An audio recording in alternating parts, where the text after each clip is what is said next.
clarify why freedom of thought and conscience is so vital. Let me give you 3 reasons.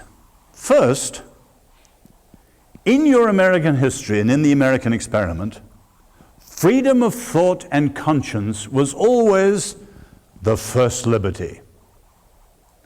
There is no hierarchy of rights. That would be invidious.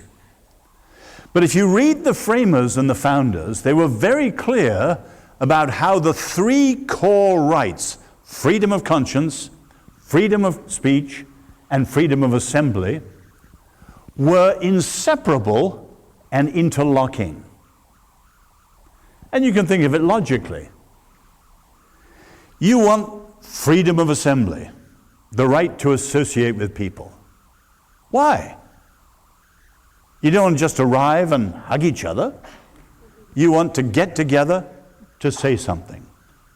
And in fact, freedom of assembly assumes and requires freedom of speech. But equally, if you think about it, freedom of speech assumes and requires freedom of conscience. You're free to talk about the weather or some new restaurant or whatever. But that's not what the right is about. It's about the freedom to speak of those things above all, of which you're convinced because you are bound by the dictates of conscience. And as philosophers point out rightly, freedom of conscience is different from freedom of choice. Freedom of choice, you are sovereign. Choose what you like. Freedom of conscience, you are subject. You are bound by the dictates of conscience. In the words of Martin Luther at the Diet of Worms, here I stand, and then the famous line, I can do no other. And freedom of conscience is respected because people are not just choosing something sovereignly, but they're bound by their conscience, and therefore conscience is respected, and no government can come between an individual and her or his conscience. And it was considered the first liberty. Now, today in America, it's often discounted. People say religious liberty, liberty for the religious. Who cares about them? Or many people say religious liberty is like the appendix in the body, and we can have our appendix removed and we're fine.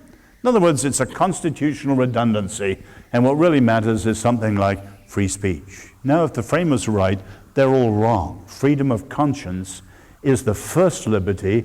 It was only as it was guaranteed that the others came along too, and it will only be so long as it is guaranteed that the others will be protected too. Now, we've got to make that argument, and as you know well, even in the last month, that issue's come up in a big way in this country, and it's also come up in a big way in various European discussions too. Religious liberty, freedom of thought and conscience is the first liberty. For more information about the Veritas Forum, including additional recordings and a calendar of upcoming events, please visit our website at veritas.org.